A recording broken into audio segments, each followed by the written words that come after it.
Calendar Club Challenge, day 19, run number 1, 15 miles in the books.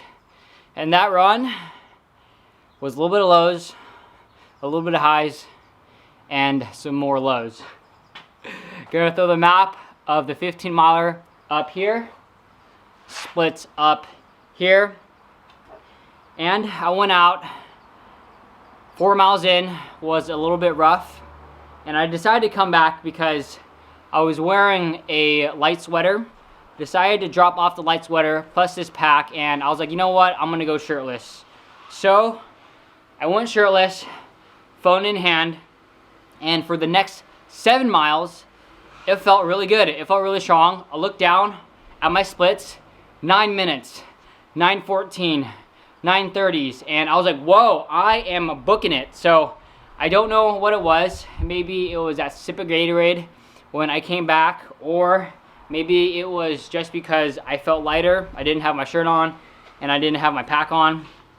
And then finished that next 7 miles, so mile 11, and then decided to put my shirt back on, my pack back on, because I didn't really want to hold my phone anymore and I wanted some water. So I was like, you know what, let me just go until I don't want to go anymore. And ended up doing another 4 miles, and the last 4 miles I was just getting hungry, I was getting thirsty. My bottle, there's only a little bit more water left, but I was just tired.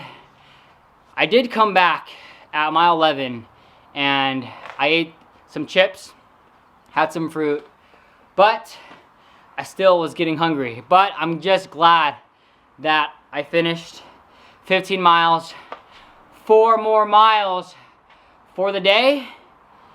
Woo! The suck is here. Let's get on with the rest of the day. Run number 2 of the day done. 4 miles in the books, and that run was not fun. I'm tired. Everything is slowly hurting more and more. I'm gonna throw the map of my run up here, splits up here, and the shirt says it all. I just gotta shut up and run. Ain't nothing to it but to do it. And I am 193 miles in, 19 days in, 12 more days, 307 more miles to go. Let's do it. Let's get to some questions. First question comes from Intercore Ari. She asked, do you have a favorite run of all time? If so, what was it and why?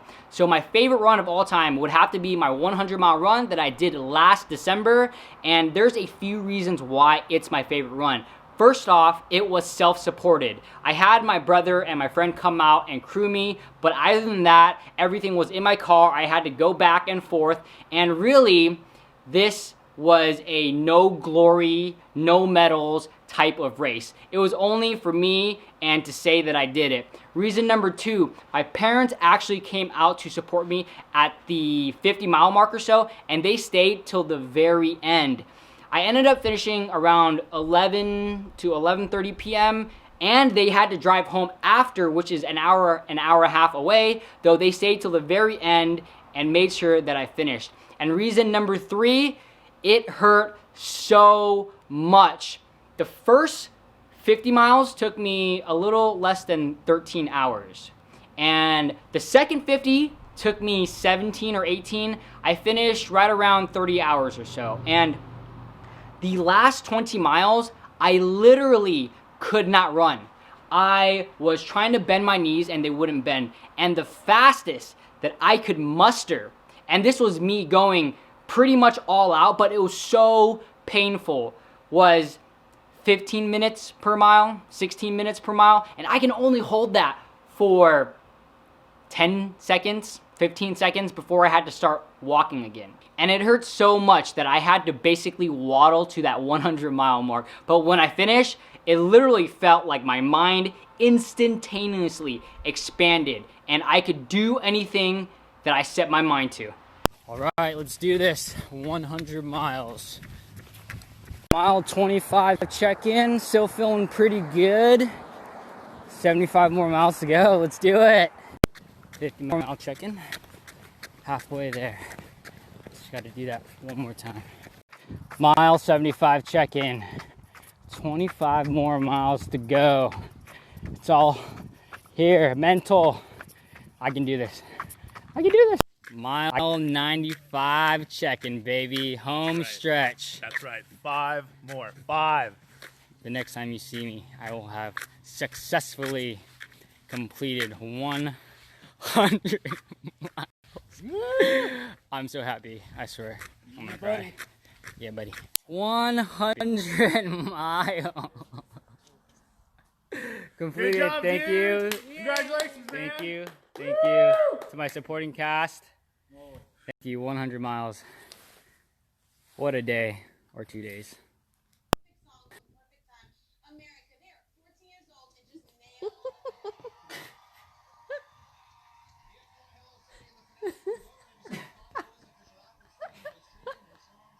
Goku Runner asks, what type of surface are you running on for your July Calendar Club Challenge? Most of the surface that I'm running on is gravel / pavement. I'm actually running it on my normal loop. Behind my house, there is a lake / park, and it's a 1.4 mile loop, so I'm just doing that over and over and over. Every once in a while, you'll see on my maps that I am taking a stroll around the neighborhoods and on the main streets, and when I'm running on the roads and the main streets, it's pavement. CL Furlong asks, Barkley Marathons, 1, have you heard of it? And 2, could you see David Goggins giving it a swing? Yes, I've heard of the Barkley Marathons, and yes, I could see Goggins giving it a swing because Goggins is an overall badass, plus he has that military background of tracking, of knowing how to navigate the woods. For me personally, I would not be able to do the Barkley Marathons just because I would get lost really easy. And when I get lost, I am really flustered and I'm kind of scared. Hooded Hill Hopper asked, do you ever see yourself going back to fish, poultry, or meat? I think maybe one day I might, but even if I do, it'd be a really small percentage of the time that I would actually eat fish, poultry, or meat.